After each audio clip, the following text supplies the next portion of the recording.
Hey, what's going on, guys? Nick from Practically Tactical. Thank you for tuning in. I really appreciate it. So, let's get the answer out there finally. It's on every forum, it's on every video in the comments, all over YouTube. It's everywhere. What is the best handgun round? It's a huge debate. 9mm because you can do more shots, you can do faster shots on target. It's easier to manage the recoil. 40 because it's such a big round and it goes so fast. 45 because it's so big and if it hits a person, it's one round to the ground and it kills their soul. Or there's the 357 SIG because it gives you everything of all those in one bullet and does everything. 357 Magnum, 44 Magnum. What is the best round? Well, here's what I'm going to tell you. Is the best round is the one that you have and the one that you can shoot. Here's what I mean by that. So at 10 yards, 25 yards, 50 yards, if you have to in a self-defense situation, can you hit right here? Or right here? Or right here between the eyes? Can you do that? We can argue about 9, 40, 45, 357 SIG, all revolvers versus semi-autos. We can argue about all that. Now there are pros to cons to every single platform, every single caliber.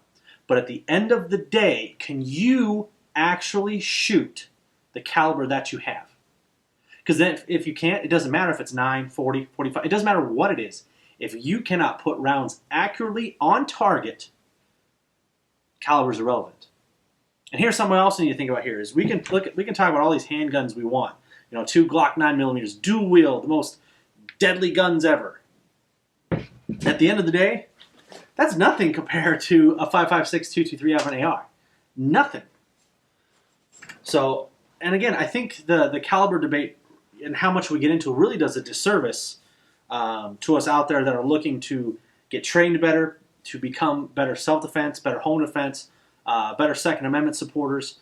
There's so much to work on, there's so much to focus on, that if we sit there and debate the 940 versus 45, at the end of the day, what does it do?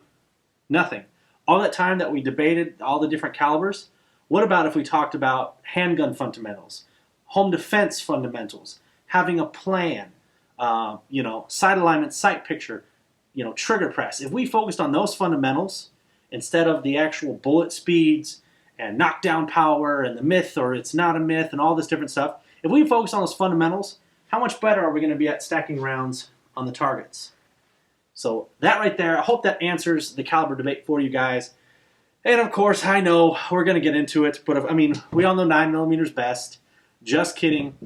But for everybody out there, let's get a little less hung up on calibers. And again, we all have fun, we all joke about it, and it's a big debate. But at the end of the day, it's irrelevant. Handguns don't really matter, especially compared to you look at the ballistics of rifles. It's relevant.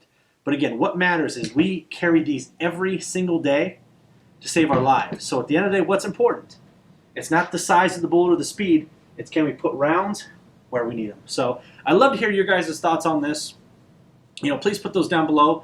We'd love to definitely start a conversation because I know there's a lot of people out there, when they buy their first gun, they don't know. They don't know what a difference is. They think, biggest bullet is best. Could be true, could be not. But at the end of the day, if they buy a gun but learn how to run it, that's going to be the best defensive tool they have. So I appreciate you guys tuning in. Until next time, take care.